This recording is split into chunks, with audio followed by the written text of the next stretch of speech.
Halloween Forever.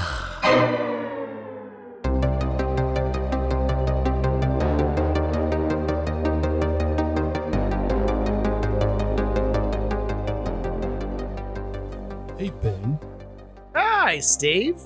Hey, how's it going? You feeling good? Good. Good. And I can tell what you're getting into, and I hope you do, because there's a big part of this movie, one character in particular, that really had some great jokes, and he never let us down. So I want you to continue in his memory. Spoiler alert! In his memory, please start us off. In with his memory. R.I.P. Al. But yeah. Oh, Ben, what do they call Bigfoot in Europe?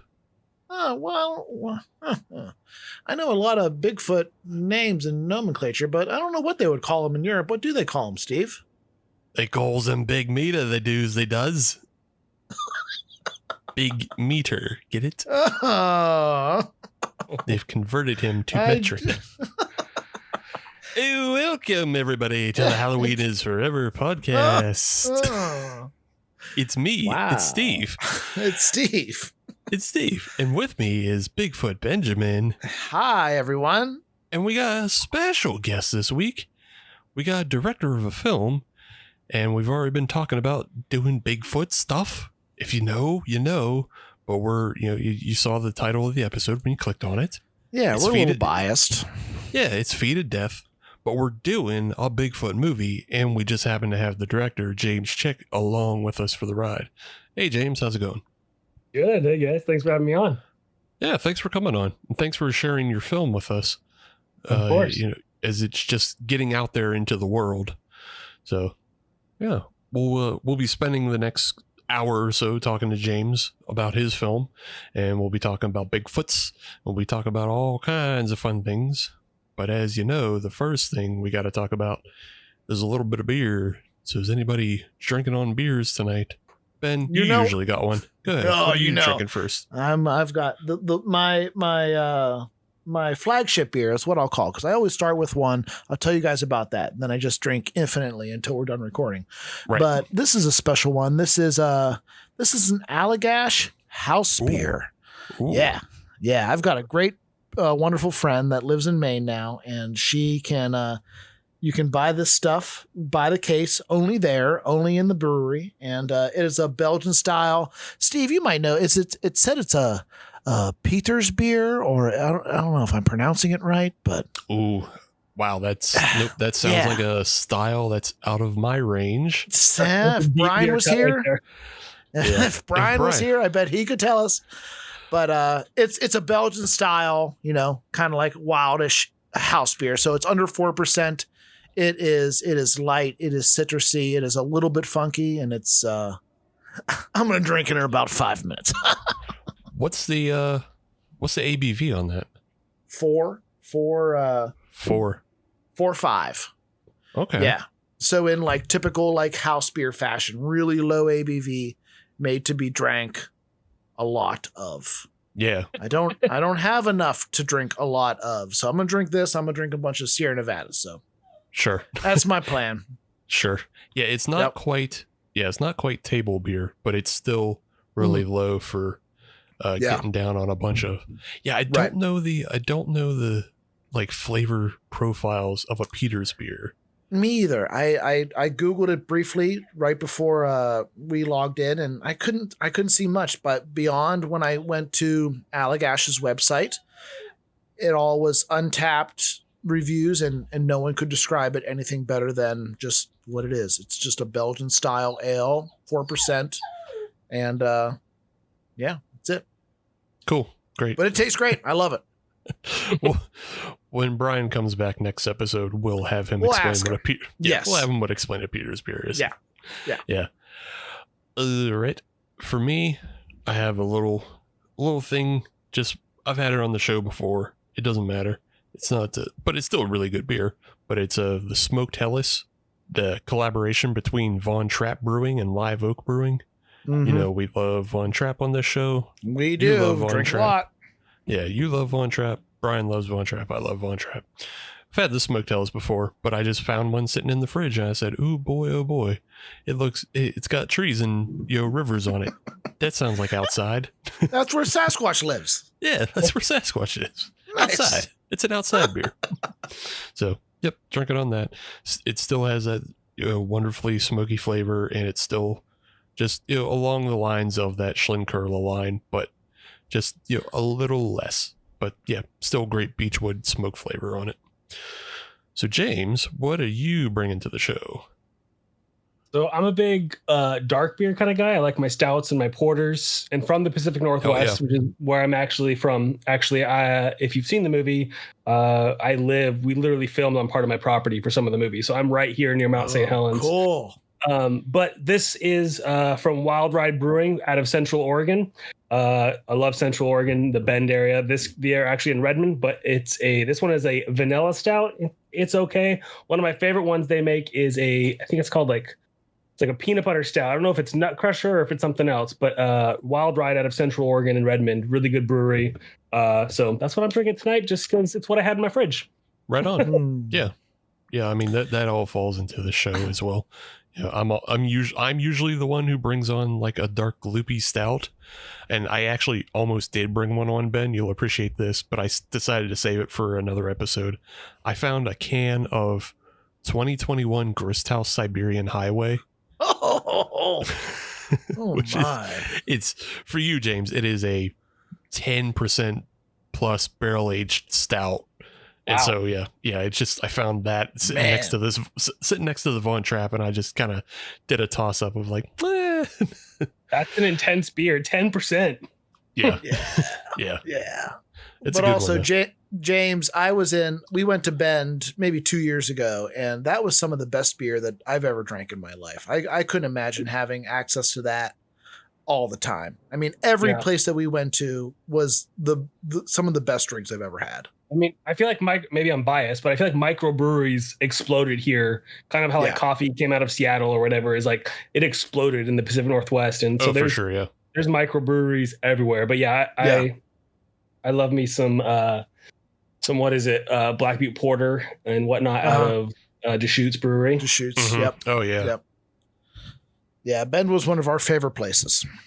I think I've driven through Bend, but I know I've stopped at the like 10 years ago. I stopped at the Rogue Farms, and like actually just like you used to be able to go and tour their farms and kind of look at all the hop trellises, and then they had like a small little tasting room that was on the actual farm that you could stop in, and it's like cool. It's like right on the banks of the Willamette, and you could potentially the Willamette.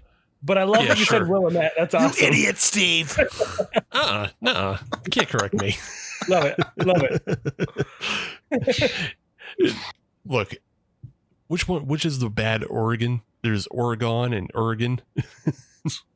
Oregon it's Oregon is how the locals say it. But yeah, a lot of people like to emphasize that Oregon. Yeah. So I at least do Oregon correctly. There you go. Yeah. Willamette, you'll never change me on. I'm sorry.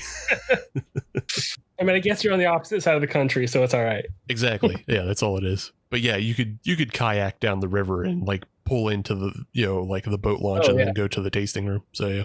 Are you guys there in the summer? The Central Oregon in the summer is so different than it is because it's got the hard season. So, you got feet of snow in the winter because you got Bachelor there. So it's a huge skiing town and whatnot. But then in the summer, like you said, you got people paddle surfing and whatnot down the Deschutes River and everything. It's gorgeous. Yeah, that's what we were there was in the summer. Yeah, I was there during the summer as well. And everything is so green, and like that's why it's such a great growing area for hops, is because that just like that growing season's great. But yeah, okay. So that's that's our beer chat. We'll get deep into the beers if we go too long, but we'll stop. Yeah. The other little bit of business we have to do is we have to announce the movies for our upcoming Showdown episode. And for you, James, you may not know this, but every month on the first Monday of every month, we do what's called a Showdown episode. And that's where me and Brian and our guest, whoever that may be, we take movies that were picked from a category that was on a spinning wheel that was decided by our audience. And then we take the movies that fit that category and put them up against each other. And so our audience, they voted for us to do worst remakes. So we're going to be talking about the worst horror movie remakes. Yeah. I voted hard enough this week. I'm happy. Oh, good. You voted hard enough this month. I got what I wanted. Perfect. Oh, great. So for the audience, I'll announce what the movies are and who our guest is going to be. Last month, we had what was called our Regal Ruckus, in which, very similar to the Royal Rumble, but legally distinct in a way that I can't get sued on. We had a bunch of guests on, including Ben, and we all talked about just kind of, what was the topic of that, Ben? It was the best titles, but for bad movie, or worst titles for other worst way around, titles to a movie. Yeah, it was just worst titles. Worst titles for good movies. Yeah. So we talked about what was the best movie with a bad title. And so, Ben was a part of that. Ben got tossed because Ben did it backwards. You did it backwards. You picked Troll 2. I lasted longer than you, so don't throw stones over here. I got betrayed. So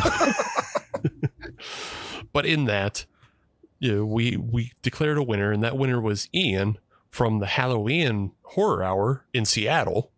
So, again, more Pacific Northwest people. Mm-hmm. But, Halloween from the Halloween Horror Hour will be joining us again to defend his title this month in Worst Remakes. And in that, he's chosen the film Night of the Demons from 2009. Are you guys familiar with that at all? No, but that sounds great. So Night of the Demon was like it was a 1980s kind of, trash, like schlocky film. And then somebody remade it. I haven't seen the remake, but I know it's got to be bad. It's just I'm going to write that down. I think that's what I'm going to watch after we're done recording. I think it's going to be a Night of the Demons kind of night. Great. Knock yourself out. Yep. Brian has elected to do the Jacob's Ladder remake from 2019. Ew. I don't want that. Yeah. I don't know if you've seen that. Are you familiar with Jacob's Ladder at all, James? I'm gonna say something here that's gonna be unpopular. I am not a huge horror buff, so I might be on the outcast here. It's okay if you're not a huge horror buff. I mean, everybody has the levels that they work on. Yeah. So Jacob's Ladder was a really good film. It's starring Tim Robbins, and it was just like a very experimental film. 2019, they remade it for nobody's seen this movie. I've never seen it. And then, sounds like he's off to a good start, I guess. Well, yeah, Brian got pretty full of himself, and he said, he texted me. He said, "I'm doing Jacob's Ladder. I've already won." And I said, "Hold it. Not so fast. Because I have chosen to do the Martyrs remake of 2015. Oh, I have no idea what that is. It is probably one of the worst films I've ever seen. And I honestly, it was one of those films that I hated it so much. I never wanted to do it as a punishment film on this show. But it's just too bad. It's too perfect for the category. So that's what we'll be watching. That's it. Yeah. It's a contest of who's the worst. So that's what you got to go for. We realized we dumbed our way into a triple punishment episode. Yeah, truly. It just because Brian went so big on his crap movie, and Ian has a crap movie on its own, and it's I gotta compete. I can't just show up with saying nope. The Friday the 13th from 2009 because it's bad, but you got to bring the shit. You got to bring it. Yeah. I got to bring the heat in a bad way, not a good way. Yeah. I have to go as low as possible, and that's the Martyrs 2015 is such a pandering, soulless film. It was solely made because the original was a French film from 2008. and they just made an American film so people didn't have to read. But that's like recent. That's only a 7-year gap between the two. That's crazy. Yeah. And it's like there's nobody in the film that can act, which is really important for that film because a lot of that film is just about like an existential destruction of a person and what that means. And nobody in this film can act. And then they did some terrible reworkings of the ending. And it's awful. It's abysmal. Everybody hates it. And so I should win, but we'll see. I don't know. Maybe that Jacob's Ladder remake is worse. We'll find out. It's gonna be fun. Does your audience vote on who's like the worst? How do you win that or lose that? Yeah, right. Right. No one wins. We usually have like a voting block between all the hosts and the guest. Oh, okay. And your goal is to convince another person, but it can wind up where we all disagree equally, so it does go to the audience vote. So yeah, it happens. Yeah. But yeah, look forward to that in the first Monday of February. For now, though, let's give James a chance to tell everybody where they can find your movie, Feed to Death, and if they just want to follow you on social media or anything like that. Yeah.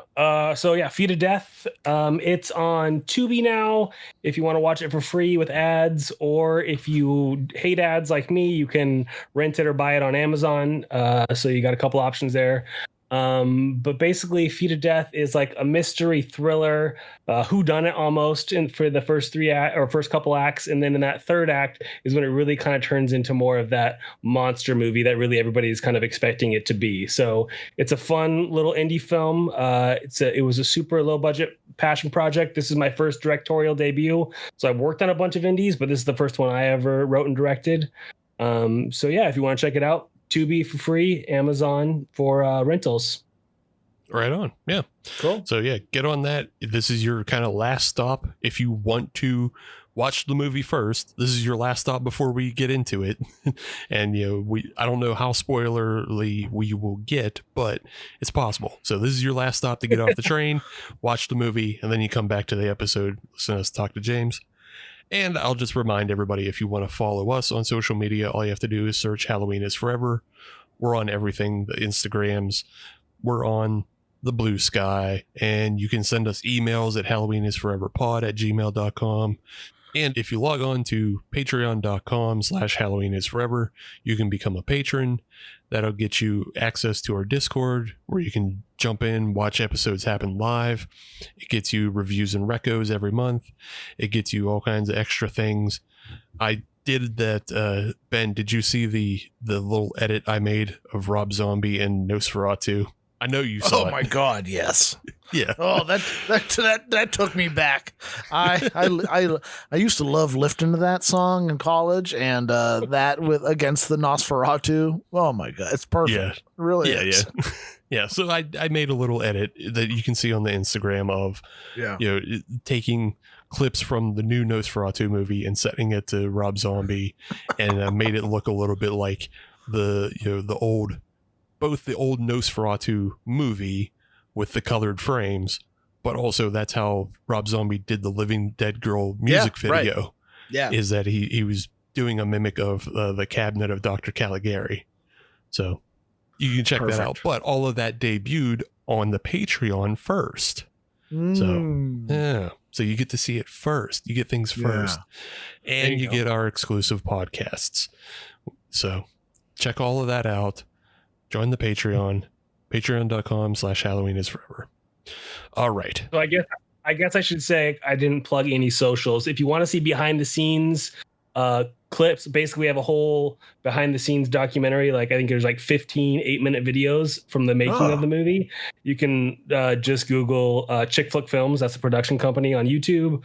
Chick Flick Films on Facebook, or I'm on Instagram, James A. Chick on Instagram. So you can see all sorts of behind the scene photos and videos and stuff like that. Cool. Yeah, go check that out. Go. I think it's going to be worth checking out, like all the behind the scenes stuff, because just, we're going to jump into it now. I enjoyed Feed to Death, and it has a lot of production value for being a small film. which is like, that was one of the things that jumped out to me first. It's just like, oh, there's a lot of production value to this. And that means either it's a lot of people coming together in a town to make something happen, or you have a lot of money. And I don't think you guys had a lot of money.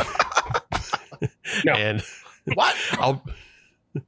I'll be honest. There was a lot of mention, in like your thanks, like you're thanking the town of Cougar and the Cougar store and all of that. And I was like, oh, well, what does Cougar look like? And it's like a 5-minute drive through town that you could, on your way to Mount St. Helens. But I thought that was cool. I was like, oh, okay. So they really are like a part of this community, and they're making a film that they love. And it's a lot of friends and family who came together for this film, but you got a lot of production value out of it for the, using the gas station and the bar and like all the locations and all the outside setups that you have.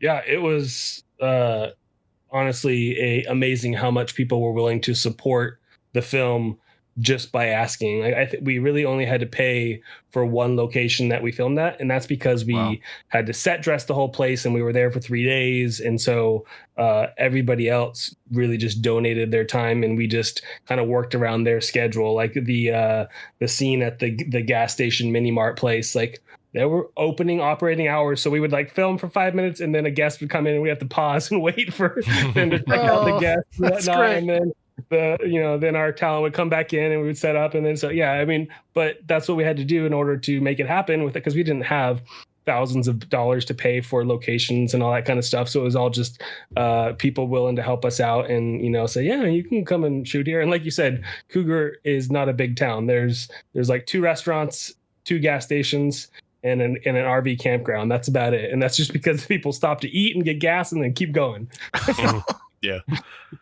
And it felt like it just felt so great just knowing that, like, I know enough about Bigfoot stuff to know where a story like this could take place. And Cougar was it. Like that was realistic to me. Like if this story was happening in real life, that's exactly where it could happen. And it felt real to me. I appreciate that. And honestly, like you said, I appreciate the production value going into the movie. That is like one of the number one things I wanted to focus on, because I come from the production background. So I've edited things for years. I have a VFX background. I've filmed tons of things and whatnot. I've cut a lot of movies.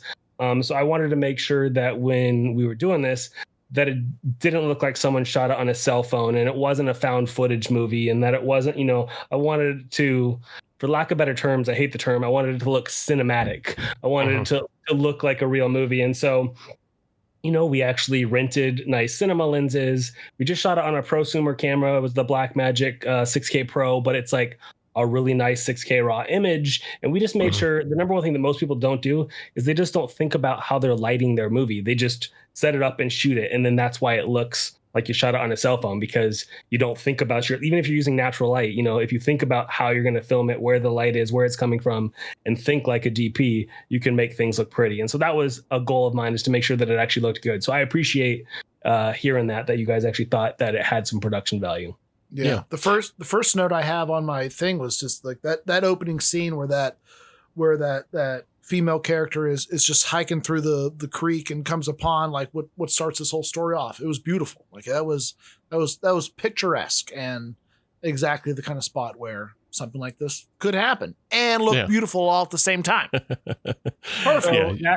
That opening scene, that dead body we find, no spoilers because it's literally the first scene of the movie. That's I have 5 acres out here, so that's technically my backyard. No shit. Oh, right on. My God. That's wild. Yeah. Just on top of that, like when we get towards the end of the film, you have a lot of nighttime shooting as well, but you do a lot of, fun things with the lighting for the nighttime, with like torches and shit like that. So like, it's really, it is a testament to like what you were just saying about spending the time to actually think about where your light sources are and how you're going to, light a scene, because, otherwise, like, there's so many movies that shoot at night and you just can't see anything and there's nothing to look at. It looks terrible. Or you have like the fake night vision where everything's green and grainy and whatnot. And it's like, I just didn't want anything like that. So, we did our for what we had, we made sure we had our moonlight at night. And like you said, torches and firelight goes a million miles for making things look cinematic. So using real fire and whatnot when we could, and then supplementing that with, your orange light to match that and whatnot. So we tried our best to make it look as pretty as we could for the non-existent budget that we had. Yeah. And on top of that, you actually have like a pretty good color grade going as well. Like whoever you mentioned, you shot on 6K Blackmagic, but like whoever did the processing for you actually did like a good color grade as well, which it's nice. AC Ferris was our colorist from Ground Control, is his company. That was one of the only things that I didn't do in post, because I know my limitations and I'm not a colorist, but I mean, I cut it and did sound design and did the VFX and did everything else. But the one thing that I did sub out was color, because I knew that can make or break what a movie looks like. So Casey did a great job on that. Yeah. It is. It's both amazing how just like anybody who's making a film today can get a good color grade. Like even if you just sit down and watch a DaVinci Resolve tutorial for yourself, you can get something that looks pretty pro looking, or at least close to. But and DaVinci's free. It's insane. DaVinci's free.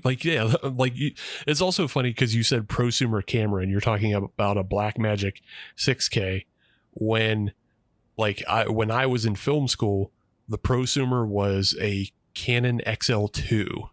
I and had the XL1 with the white body and what that. I shot my student films on that bad boy. Exactly. And so like that was the prosumer of the day, and I think it's the big catch for that was like it was one of the few cameras that did 24p at the time. Like everybody was just like, oh wow, it does 24p, that's amazing. But now we're talking about like 6K cameras that you can get a hold of and get these amazing resolutions.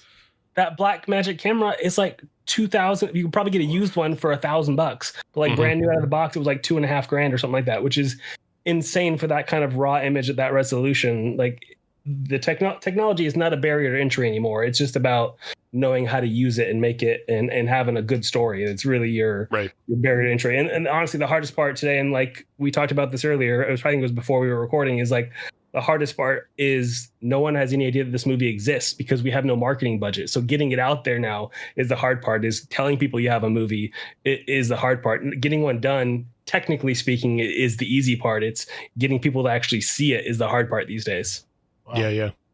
Yeah, it is, especially in a completely flooded market. Like you said, like you're on Tubi and there is just so much on Tubi.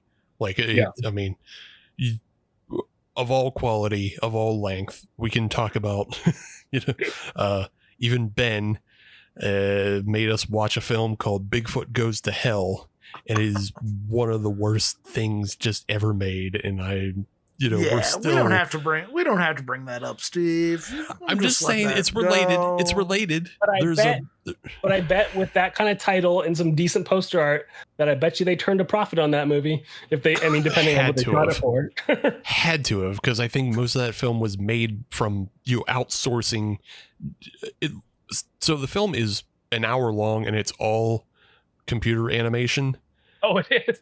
Yeah, and I guarantee it was just mostly outsourced. It's terrible. Yeah, it's fucking terrible. It's outsourced to somebody in like Malaysia or something, just doing like the shittiest repeated animations over and over, and then the director does voiceover over it, and it is abysmal. It's abysmal to watch, but that's the kind of quality you get across Tubi. You get somewhere between Bigfoot Goes to Hell and you get Feet of Death and. Right. What's the Bobcat Goldthwait Bigfoot movie that we love? Yeah. Is Willow Creek. Willow Creek, yeah. So like, you can get the whole gamut of everything. From absolutely terrible to a fun, just like friends and family, low budget film to like an actual, professional Bigfoot movie. Tubi has it all. for better or worse, Tubi is phenomenal for independent creators, though, because it's a way to actually get very few people are going to pay $3.99 to rent Feet of Death. but a larger percentage of people will sit through advertisements to watch a Bigfoot movie they've never heard of. So it's a double-edged sword for independent creators. Like it floods the market because so many people can upload stuff, but then it's like you said, you get Bigfoot Goes to Hell. So. Right. Yeah. Yeah. And at that point, you have to do a lot of the legwork yourself of like promoting your own film, but at least you can provide a link for something that's like, hey, it's free, everybody. Just like give it a check out. And then if they really, really like it, they can go buy it on Amazon later and, contribute that way, or contribute to your next project, however they see fit to help you out. I wanted to step back though. We've talked a little bit about like, the story and like kind of your history. So like this is your directorial feature debut. Like I checked out your IMDb, and apparently you've done like you did a Batman fan film short as a director, and then Contra in Real Life, which I'm assuming is Contra the video game, is another one. There's some real corny stuff back in the day on YouTube. Yeah. Sure. I just wanted to get a sense of like what was it that made you decide, okay, it's time for me to make the jump. I'm going to do a feature now. Like it's my time, like, because as you're saying, you do like a lot of VFX work on a lot of films, but like now you're just like, okay, I'm going to do everything.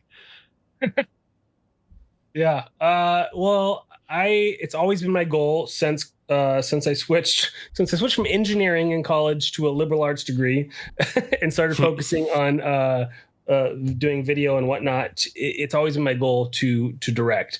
It's just I didn't have the experience or I just knew I wasn't ready back then. And so I started out working in low budget commercial production at local TV stations, making your cheesy mattress commercials and stuff. So just honing my skills, paying the bills, doing that kind of thing.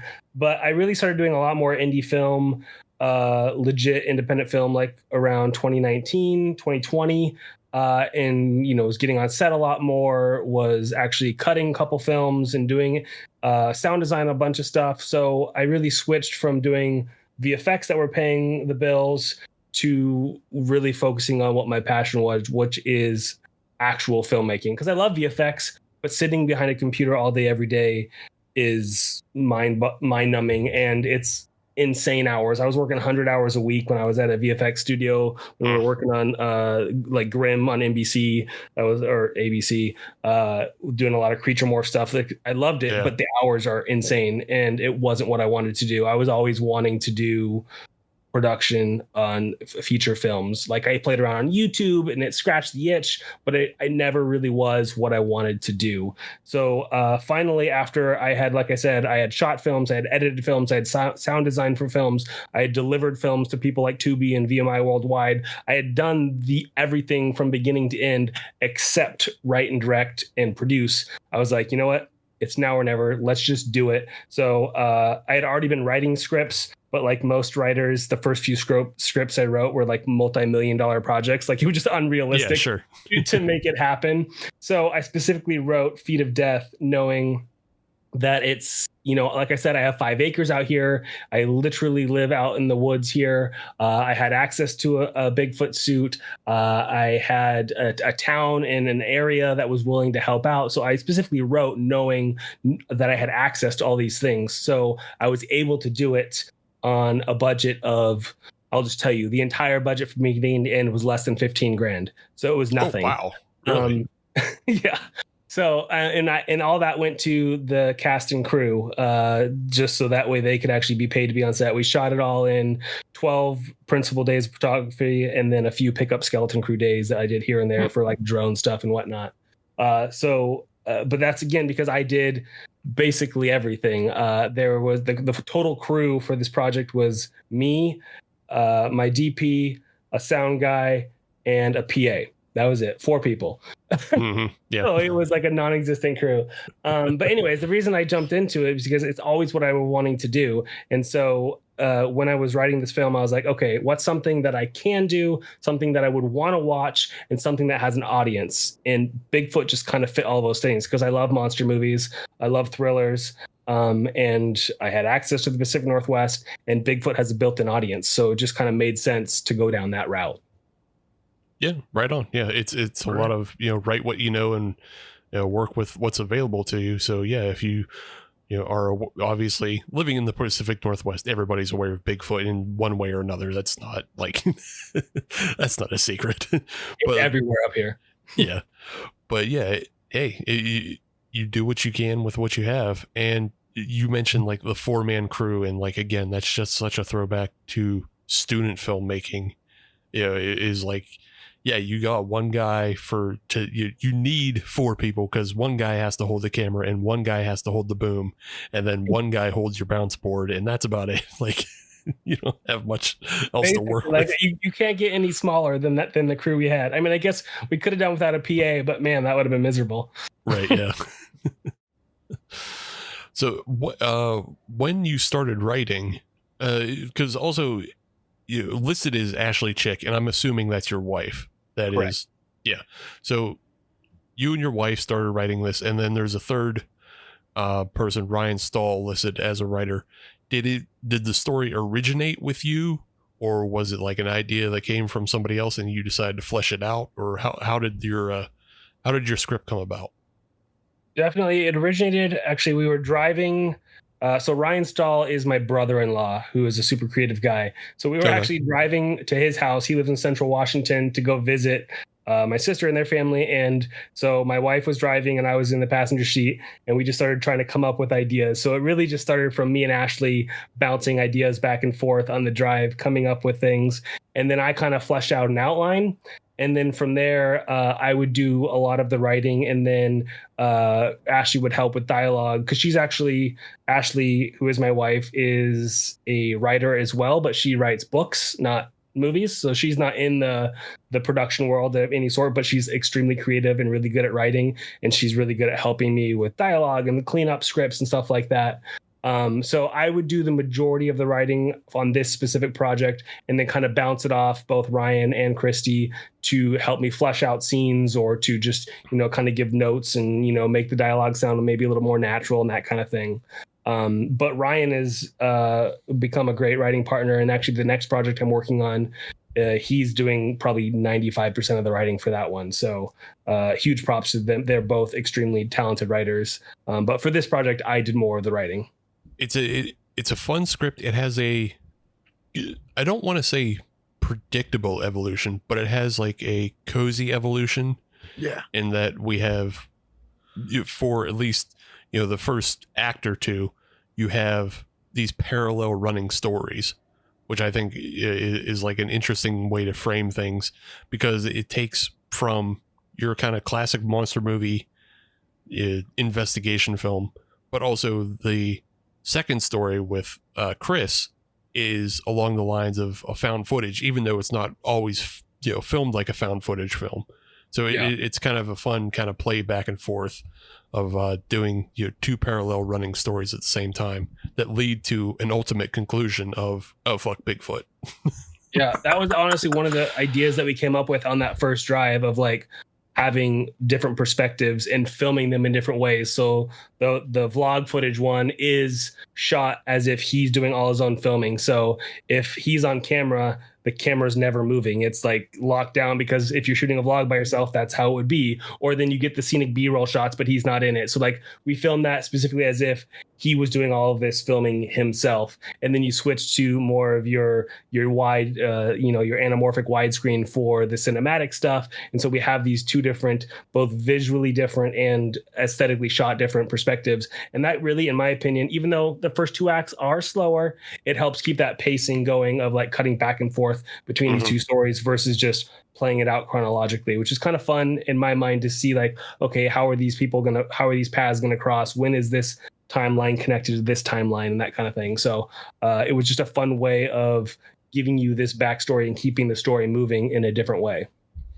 I also think there's something, if a person is into Bigfoot and Sasquatch stuff, at least in my case, there's a most of them involves some level of found footage. And this was a really tasteful, really creative way to put that in there, insert that in there, and have it still mean something, but also have not the whole movie be based around what we found on his cell phone. So that was really fun. Yeah. Once it opens up, it really opens up and like becomes its own thing. Yeah. And it becomes more interesting that way, and it gives you a lot better looks, at Bigfoot as you're going through.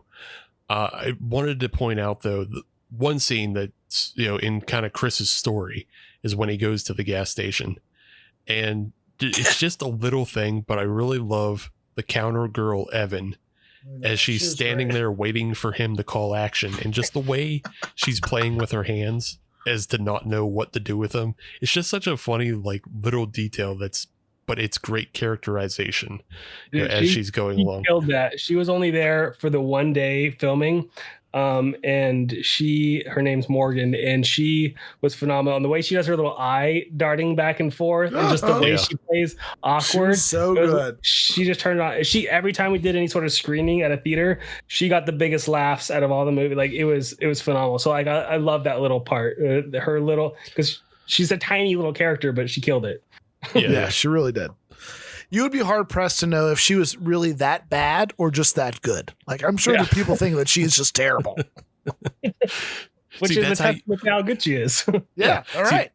That's how you know how good it is, though, Ben, because nobody would think to do the hand play of like, am I supposed to have my hands up, hands down, hands up, nope, down. I'm gonna go down. And that's the scene when we were filming where that little store was still open. So it's like she would have to stop, and we would have to cut every time people would come in, and then the real clerk would come in and check the people out, and then we'd go back in, and she'd flip it right back on. It was amazing. No, I don't work here. He'll help you. Although she did help a few people. When people would come in, she would tell them where things were. That's great. So I also wanted to bring up, so the lead of this, who we spend most of our time with, Jason, is the character is Jason Easterly, but he's played by Andrew Jacob Brown. Like, he has to carry most of the film, I think. Yeah. And he does a good job of, kind of portraying, like, he never comes out and says things that are like hard on the nose, but we get clues from the world around us about what has happened and why he's in the situation that he is. And it's kind of fed to us through the world and through other characters. But I think he does a good job of kind of, like shouldering, the weight that has been put upon him in the world. Just kind of, what is your relationship with that actor, and like, where did you find him? Because he does a good job. Yeah, both Andrew and then Jack, who played the sheriff, were phenomenal actors, and they had similar screen time. I think Andrew had a little bit more, but they both carried the film. Everybody was cast from the Pacific Northwest, so some people drove 5 or 6 hours to get here, but they were all mostly Oregon, Washington for both cast and crew. I believe actually now Andrew has moved over, and I think he's in Alabama actually, but he was in the Portland, Oregon area, so he was nearby, and he's actually shot and directed, I think, like 6 indie films himself before this. So he had experience doing that, and his goal was always to be acting. So he was like directing out of necessity. So it was really like, this was a great opportunity for him to where he didn't have to think about anything production wise. He could focus 100% on character, and he killed it. Honestly, this is Jason we're talking about.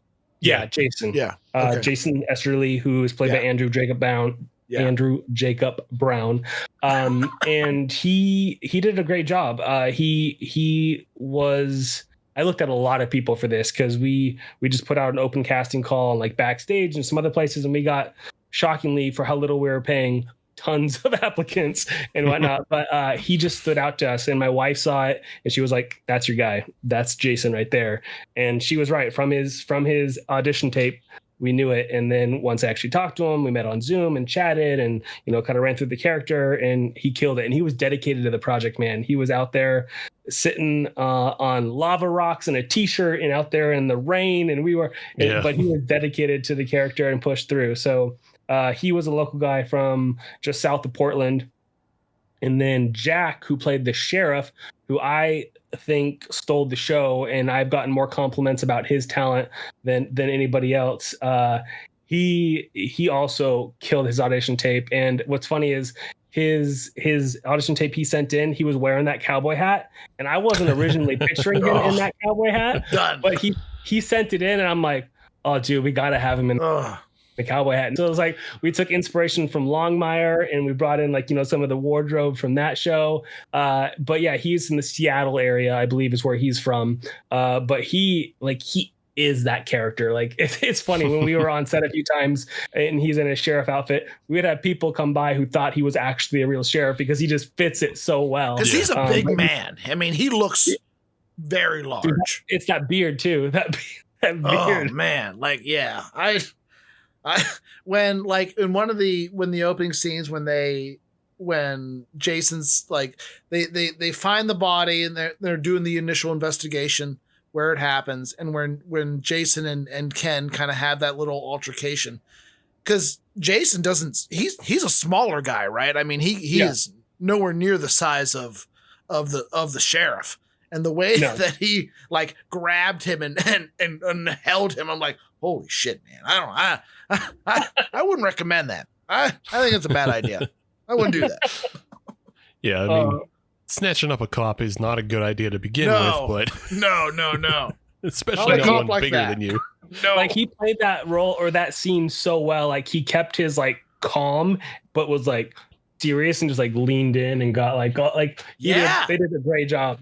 They really did, man. I have to ask, for even as big and as intimidating as the sheriff character is, there is one scene, and I believe it's when they're talking to the coroner, and she she gives him kind of the rundown and everything, and he has some moments of levity. One is he just leaves the room because he is completely disgusted by what he's seeing. It's a very kind of small town sheriff thing of I didn't sign up to see dead bodies mauled, so this is gross. But the other one is he says a line, and is this a Letterkenny reference?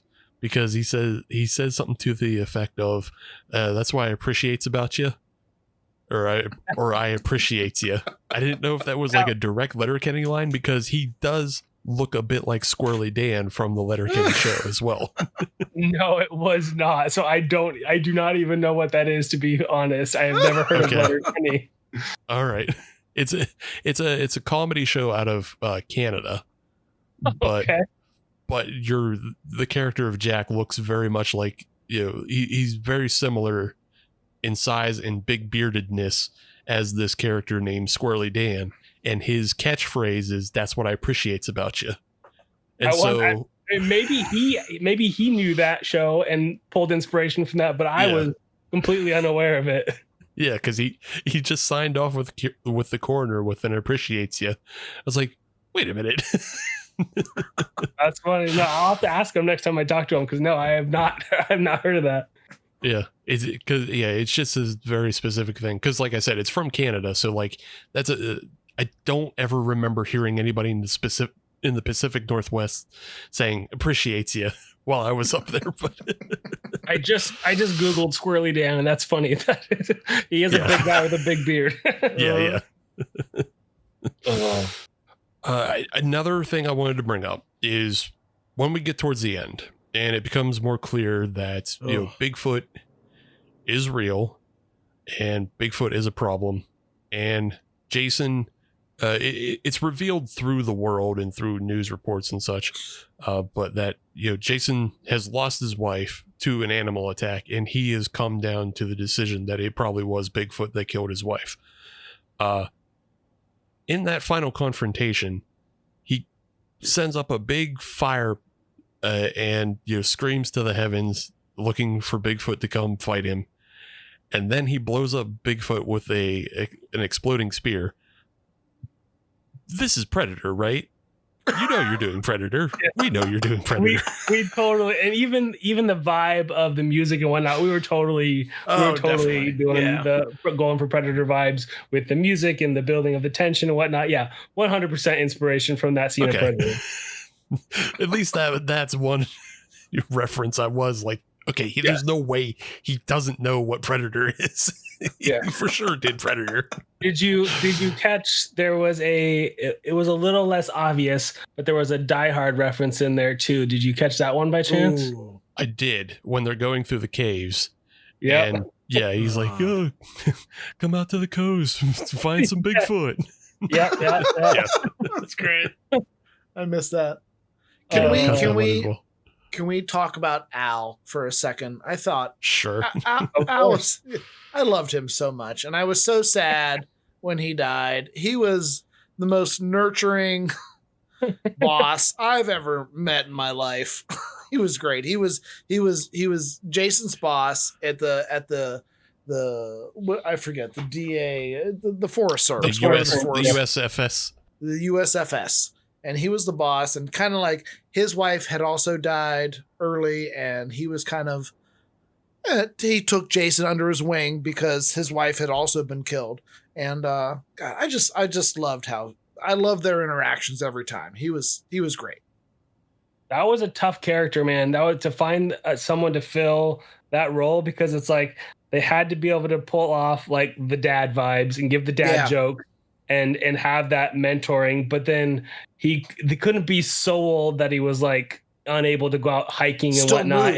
Right. Yeah, and so when we got that role filled, like that was awesome, and he did such a great job too, because he could, for that emotional scene when we get his backstory and we learn more about it. The actor Tim, we're able to feel that sentimental moment, because he has to be cheesy and throw out the dad jokes, but then be able to flip the switch and have a serious moment talking about his wife dying from cancer. So that was a really tough role to fill. And there was a lot of old guys that I looked at that just did not work for the part. But again, when we saw him, I'm like, oh, that's our Al. That's the guy. So Tim Blow is his name. He did an amazing job. Yeah, he really did. He has like a John Muir vibe about him, which John Muir was like the founder of like our national park system. He was like he was like a real naturalist. But if you look up John Muir and then kind of compare him to this actor, John Muir is just like a little bit more of a rowdy bearded fella, but he's commonly seen as like, this white bearded old gentleman who was just like really about, like preservation and all that. So it's funny that, the character of Al has that kind of same like, he works in the preservation world and he works in the world, nature. So yeah, it's just a funny kind of like drawing him to a historical figure. Yeah, that was one of the roles that I was like, I don't know how this is gonna fly. Are people gonna like the fact that he's throwing out these dad jokes? Is it just gonna like fall flat? But I think overall people really appreciated and kind of they felt it was sincere and not like forced. So I was a little nervous about that, but he came across really well. Yeah, I think with what you eventually learn about him and his character and like, the things that he is holding on to, beneath the surface, the dad jokes become almost like either a coping mechanism or like a deflection, a thing that like he just puts out there because he also sees that, Jason is going through something very similar to him. And so he just is like trying to figure, he may not be the best at keeping the levity because his jokes are bad, but it's what he's doing. Like he's still engaging with Jason and, trying to engage him as a person rather than just, like tipping his hat and being like, well, see you later. Bye. Right. Yeah. Because enjoy stewing in your grief. I'll see you later. And the movie does a really good job of making it very clear that Jason is struggling throughout the whole course of this. Like he looks very unkept. He is always drinking. He is always kind of stressed and just like, granted his wife died a while ago, but he's not dealing with it well. And rightfully so, as you learn at the end of the movie, like it's really fucked what happened. Yeah. Indeed. Really fucked. Indeed. Yeah. So I wanted to bring up, I don't want to give away too much, but yeah, I wanted to bring up, there's 2 Bigfoot suits that you use in the film. One, what does a Bigfoot suit go for? Yeah, please. 2, I'm also interested in this. And 2, tell us about like the bigger one, like the one that we kind of see in kind of the attack footage of Chris. Like, so where does that come about? And just tell us more about the Bigfoot suits. You want to know, like, logistically, like if you wanted to get a Bigfoot suit, like how much would you have to save up to get it? Yeah. I mean, that ranges. If you're shooting the movie Exist, it's going to be $100,000. If you are good movie. Yeah. Yeah. If you are us, then you go on to Amazon and find the most affordable Bigfoot suit that you can. And then you have a friend who has a little bit decent. I think the main suit that we started with, I think was about $1,500 as I think what that one cost. But then we didn't like the way, in fact, we even shot a scene and it was so bad that we had to reshoot some of it. So we bought a cheap Bigfoot suit and then we cut out the like chest and abs from the cheaper one and sewed it on to the more expensive one, because the more expensive one was just like uniform. Like it was just like kind of long hair everywhere. There was there was no pecs or anything. Yeah. So we actually kind of combined 2 to make it a little bit better. And then when you see the actual Bigfoot in the film, the face for the close-up is a VFX face replacement, obviously. And so because the mask itself, even on a $1,500 Bigfoot suit, if you don't have a makeup prosthetics guy on there to spend 2 hours blending this eye seams and gluing everything down and spending, which we didn't have, it looks like a dude in a mask. And so that I mean, do we want to go into spoiler territory? You can if you want to. That's up to you. It's how much do you want to give away of your film? I mean, I'm okay talking. If they've gotten this far, then right. So they're gonna watch it anyway. Yeah, they were told earlier to get off the train and go watch. So yeah, the mask thing plays well for certain parts of the movie because it is supposed to be a mask.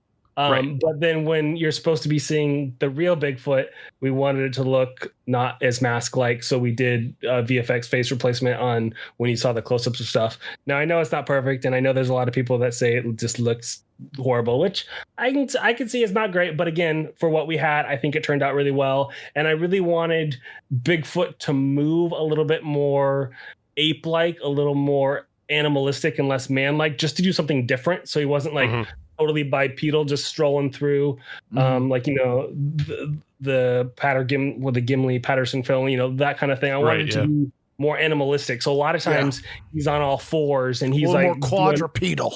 Exactly, more gorilla ape-like type thing. So just because we didn't have an amazing suit, I wanted the movement to feel unique and different. And we also pulled what I like to call a Jaws, where it's like we hide it and don't show it, because Bruce the shark in Jaws never worked, so they just always hid it and showed the fins and whatnot. So we were always hiding our monster in shadows, or you didn't see the full thing, or you saw silhouettes or whatever. We were trying to do a similar thing, because I knew if you just saw this dude in broad daylight, it's a dude in a suit and it doesn't look like a Bigfoot. So we tried to find that blend of like, giving them the Bigfoot vibes, but not giving it all away. Yeah. Yeah. Like it's really effective in kind of that Chris attack footage, like he comes out from behind the tree and then moves in that kind of bipedal to quadrupedal movement. And it's confusing because it's like, oh, that could have been a bear, because bears do get up on their hind legs. Yeah, right. Like, so it could have been a bear. So like it's really effective there. And then, like you said, you have a lot of shots where you're only seeing portions of the suit and, portions of the man. So yeah, I think it works really well. I was comparing it again to, the film that we love, Bigfoot the movie, because like, again, it's a really small budget film, but they have a really good Bigfoot suit in it. So like you can tell that's where the budget went for that film is the Bigfoot suit. So yeah, honestly. And I have no idea. I just Googled it and I've seen that poster a million times, but I have not actually seen that movie. But like I told you, our total budget for this movie was less than $15,000. So I bet you their suit was their suit and their prosthetic makeup guy that they paid to apply that suit was probably far more than that budget in and of itself. It's possible, but at the same time, they also may have they're known in the Western PA area, and they may have gotten a lot of favors. So it's just one of those things. Yeah, you never know what the true cost of something is when you get just friends and family involved and people donating their time and again, also remember, we're in the Western PA area. The number of people who go to Tom Savini's makeup school and it just might be looking for work. It could have been one of those situations. So yeah. We did bring on a makeup guy for the 2 days for 2 of the out of the 12 days of production for the wound effects. So in the opening scene, when the guy's all ripped apart in his neck and whatnot, we did have a guy come in who did that because I wanted the movie to start off looking good. I didn't just want a white blood on his neck. I wanted it to actually look like a flesh wound and whatnot. And then in the morgue later, when you see it, the same wound all cleaned up and whatnot, we did have him there as well. So for those things, for those 2 days, we did have a special effects makeup guy that came in and worked on those. We just didn't have a guy there every day for applying the Bigfoot mask. Yeah. Right on. Yeah. But again, you're doing with what you can. And then, the makeup effects look good and you only have minimal amounts of them. But when they're on screen, they look good. So that's all that matters. Yeah. I wanted to ask just, again, more into the special effects, but did you have Jason rigged up on a pulley system when he gets thrown by Bigfoot? Oh yeah, into the tree. So that poor man. That was like 2 a.m. I think it was roughly the last thing of the day. We had just shot that whole fight scene where he was fighting and punching and whatnot. Everybody was exhausted, and all we had a crash mat. And then he just ran and jumped as high as he could. And then in post, I made it bigger and more emphasizing what it is. But the poor dude was running and trying to jump. And the first time he did it, he got up 6 inches because he was so exhausted. He could barely move. So the shot is split into 2 or 3. That scene is split into 2 or 3 shots. So the first one where Bigfoot's flinging him, he just kind of threw himself backwards, and then I made it in post using my visual effects background look like he went higher and further. And then same with him where he's crashing into the tree, I raised him up so it looked like he was flinging up higher and further. It looked great. It really did. Yeah. So no, there was no wire work. We had no budget for any of that nor time.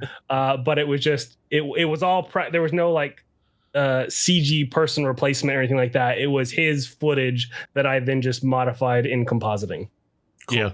Yeah. I think that's what stood out as why it looked good to me, and I had to ask about it because when Bigfoot comes up behind him and snatches him up and throws him, you already mentioned, it's kind of the obvious VFX Bigfoot face. Yeah. So that's the obvious VFX on screen, and I think because that effect is obvious, it kind of covers up the effect that you were talking about of just moving the actor and making it seem like a bigger action because it looks really good, and it's obvious that the actor doesn't become a 3D model being thrown through the air. Yeah, it's still we usually get some pretty good reactions at screenings when we get some pretty good gasps at that moment, which is always, as a filmmaker, is always yes. We pulled it off. So no, I was pleasantly surprised with how that turned out. Yeah. And without spoiling anything, that part in the section of the movie that we're talking about is probably one of the best twists in any Bigfoot movie that I have ever seen. I mean, it is no one familiar with Bigfoot stuff is going to be expecting that at all. Yeah. So good. I think everyone should watch it and prepare to be surprised because I didn't see that coming. That's not how these movies typically go, and it was a lot of fun to watch. That's what we were going for. We wanted it to be a twist in there at some point, but then we also wanted it just to not go in the direction that the audience was expecting for the ending. So hopefully we accomplished that. Whether it's for better or worse, hopefully it's not what the audience was thinking was going to happen. No, I mean, maybe Steve did, but I would never. My simple brain would not, and I think the majority of movie watchers and Bigfoot people are not going to see that coming at all. Yeah, it was a lot of fun. I'm not saying like anything's telegraphed in it, but like I kind of had the feeling. Of course, like that's always do. I just did because the suit, sometimes the suit looked different, and I was like, well, I know he's not intentionally putting up a bad suit. Well, normal people don't do that kind of math, Steve. Okay, I do that. I do the math. Yeah, right. Well, good. But at least you were thinking about it. At least it was like, so it wasn't just, oh, you were expecting something and then it didn't happen. So no, I've heard a mixture of like, oh yeah, I knew what was going to happen in the end. And also it was like, oh, I had no idea. So it's been a mixture of both that I've heard. Yeah.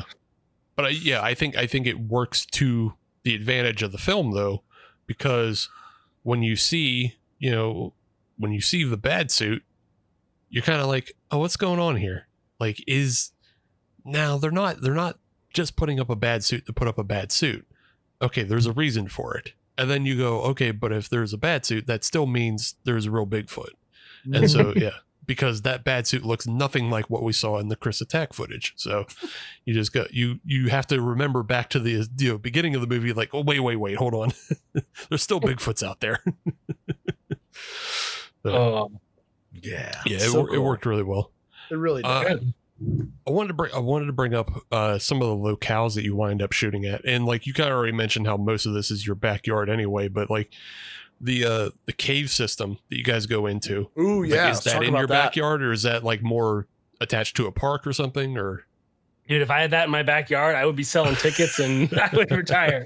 No, so the caves, everything. First of all, everything was practical. There was no VFX in the cave, except for maybe to paint out some lights.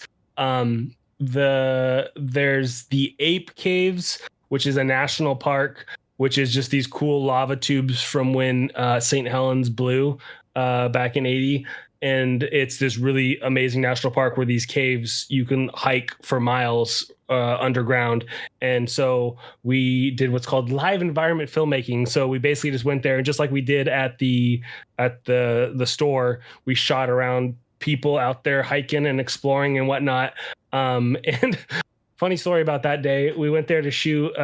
So like when Al was there and Jason, and they were kind of searching the caves, that part in the middle, later middle, that's all the Ape Caves.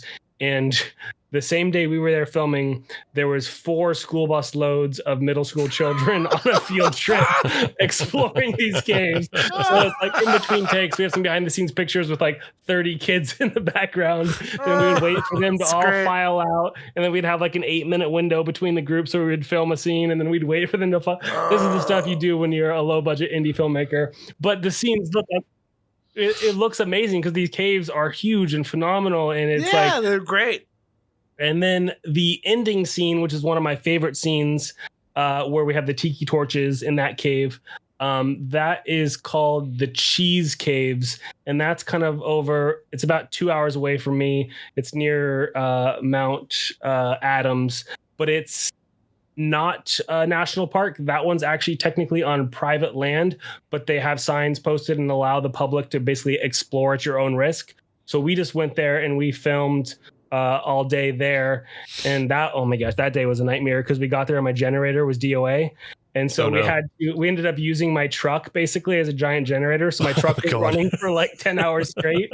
But that scene turned out really well, and so that was a real practical cave that we shot in, but that was all like sharp lava rocks. So like when they're sitting on the ground for the wide shots, we could have them like on a mat and whatnot. But like the close-ups, he's sitting on these like pokey rocks this whole time, like sharp rocks, because it's just this lava tube. But phenomenal caves, all practical, all here in the southwestern part of Washington.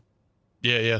I just thought both of those like locales were really cool to see because they have this they have that kind of Neolithic look to them. And we're used to, when we see Bigfoot movies, we're used to seeing the big redwoods and everything. That's pretty common, but I don't think we ever get to see like, deep into a cave system or anything like that. And then the other locale that was just fun is just the waterfall shot when he's going behind the waterfall and turning out the light. That's also just a cool, like, again, it just feeds into that production value and like, good location scouting of like, oh yeah, cool, waterfall, fun. You don't see that all the time. That's exactly what it was. So that was in just forest land, national forest land. So we were just out there hiking around trying to find a cool location. And like, I knew from Google that there was waterfalls and stuff out there, doing my research ahead of time, but then could we actually get there? Could we access it? How far from the road is it? That kind of thing. The logistics of filming. We were able to go out there and find this. And that waterfall was like maybe a 5-minute walk from the road. So it was extremely close and it was amazing. And that flat area where they're fighting, people can camp there and whatnot. So it was an accessible area. There was no bathrooms or anything. So anytime anybody had to do anything other than take a leak, it was like a 20-minute drive to the nearest porta potty or whatever. But but thankfully, everybody knew what they were getting into, and we really didn't have any issues. And that was the night where we were filming till like 2 a.m. It was like we had to do a pickup day, and it was exhausted. We were at like the 12-hour mark because it's 12-hour filming days, and it's poor Andrew had to run and crash into the tree over and over again. But because that was right next to that, just like it is in the film. It's the waterfall is a 2-minute walk from that where the fight scene takes place. Yeah. Hey man, cool. you got some wonderful filming areas out there though. So like, yeah, it's good to know your land. If you're an independent filmmaker, know what's available to you as like a good locale and like take advantage of it. But exactly. And that's like I said, it goes back to scripting it. Like I knew writing it, like, okay, I know that we have these kind of locations. I know that I have access to a cabin, or I know I have this kind of, so that was all done in the scripting stage. Obviously it changed slightly over time and got modified, but it's just about figuring out what you have access to and writing into that story and making it not just be people sitting in a boring white room with no set design, like figuring out what you have access to make it interesting for people to actually watch. Yeah, right. Exactly. So yeah, again, it all ties together. Yeah, that's good advice for anybody who's just thinking about starting a film. Obviously, if you're not in the Pacific Northwest, think about what's around you. Exactly. Yeah. If you're in Arizona, go film on a mesa or something. Go get some cactuses. Yeah. Put a bunch of cactus in the background. Everybody knows what's up. Oh. Well, I want to thank you for coming on the show, James. It was a lot of fun. Your film is a fun Bigfoot watch. I think the twists and a lot of the kind of story elements in there are going to be interesting to Bigfoot fans. They're going to love it. I have 3 pages of notes about freaking plots and stuff, and I'm so pissed I didn't get to talk about anything, but I'd much rather have... What do you want to bring up, Ben? No. I'm not fully ending the show. If you have something you want to bring up, ask him. Now's your time. Ask your question, Ben. I don't want to ask anything. I think this is perfect. I think we did a great job. We teased enough about this, and I think they just need to go and watch it. But I'm not used to having a director on. I'm not used to having I'm not used to teasing a movie to make people want to watch. Usually I come on here and talk about shit that I have to defend against 3 other things. So no, I love this movie. I've seen every Bigfoot movie that exists, and it's great to have something new. It's great to have something fresh, and this was by far the most entertaining I've seen in a really long time. So I think everyone that listens to this is going to enjoy this movie for sure. Well, coming from Bigfoot Ben, that means a lot. So thank you. I appreciate that. Yeah. Because honestly, that's as not being a Bigfoot aficionado. Like I did my research and I looked into a bunch of stuff. I'm always nervous about like, okay, are the Bigfoot fanatics going to like rip me apart? Are they going to hate this? No, no, they would not. They would. I think they would really enjoy it. And if you want to talk after this podcast, I can point you in the direction of some other podcasts that I'm familiar with, and they would love to know about this and talk about it. And of course, get you a lot of great views. Amazing. Yeah, there you go.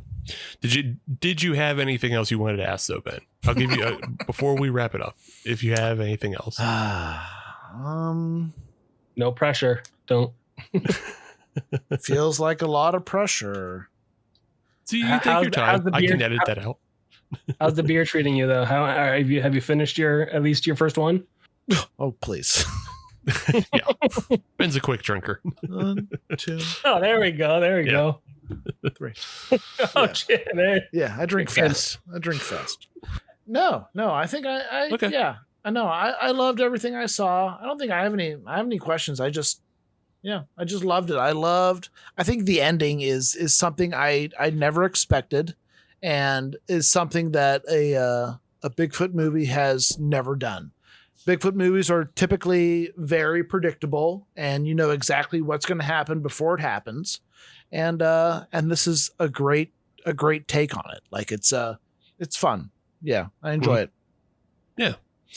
Any film that does Predator references gets points with me. So yeah, absolutely. Yeah, but yeah, definitely, seal of approval to go see it. I think it's really impressive, especially now that you said you did it for less than 15,000. Just because I was watching and I was like, I was guessing somewhere around 100,000 because I was thinking, wow. Yeah, I was like, I mean, just again, the color grade and the, I don't know what shit costs anymore either. So I don't know. I mean, I've worked on movies that have like a $200,000 to $300,000 budget, and I feel like ours looks just as good as those, and the quality is there. The difference being usually on those $300,000 or $400,000 movies, they have B-list actors, and we don't have any B-list actors in our film. That's right. The only difference as far as the quality of the film and the look of the film. In my opinion, it's similar to those lower budget films in that 300 range. So if we had talent in this one, it would be doing far better than it is. We just didn't have any of those B-list actors, your scream queens or whatever that you could get to draw some attention. Yeah, that's the one thing you should have spent money on, is just getting one B-list actor that people know to show up for a scene, and then you could sell it with their name. That's what a lot of these films do. They don't. I don't. If I had an extra $50,000, I would have done it, but I didn't have that kind of money. I don't love the practice of like just doing that, but I think you do really well with what you have. And like you said, you don't have the B-list actors, and it is kind of funny because it does stand out when you get to the point of the hunting party, and you just know that just like all the crew is also in front of the camera at that point. So it's just like, okay, yeah. All the friends showed up. All the friends showed up to fill it out, but hey, they filled it out. They did. But like I was saying before, like the film looks great. So the film really punches above its weight for, how good it looks and for, what the budget was. So yeah, it's a lot of fun. There's a lot of fun effects and twists and locales. So it's like, it's a good film to look at. And for, being 15,000, like, that's, you guys did a lot. So congratulations on that. And I hope more people get to see what you did. Thank you guys. I appreciate that very much. So it was a lot of fun. Yeah. Awesome. Did you have anything else that you wanted to add, James? Just a final note before we go out? I don't think so. I mean, just check it out on Tubi or Amazon. If you did hear me on this, send me a message or whatever on socials and let me know you heard me, because I'd love to hear from you guys. If you have any questions for me directly, I'm always answering comments and DMs and all that kind of stuff. So feel free to reach out. Right on. Ben, did you have anything else you wanted to add? Anything to promote? A beer fest you got going on? Do you want to throw out? Do I have any beer fest going on? Three Verse Beer Week is coming up in That's April. So, I think April 14th is going to be the start of it. That's that's a Pittsburgh Brewers Guild event. And, that's just every brewery that brews along in the Allegheny County limits is going to be having a party. So, so put that on your calendars and please let's everyone take off work that entire week and we'll just, I'll support our brewing business, please. Just drink all week. Just drink all week. That sounds fun, right?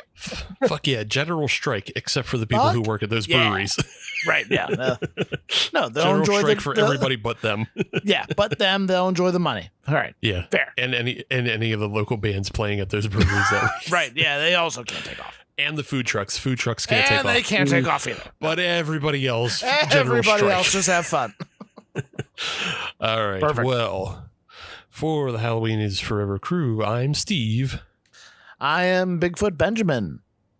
And Brian will be back next week to lose in the Horse Remake Showdown. You hope so. Dude, Martyrs 2015 is so terrible. I can't wait to look. I can't wait. Go watch them, Ben. Go watch them all, and you'll see. You'll see I'm right. All right. We'll find out. All right. Bye, everybody. See ya.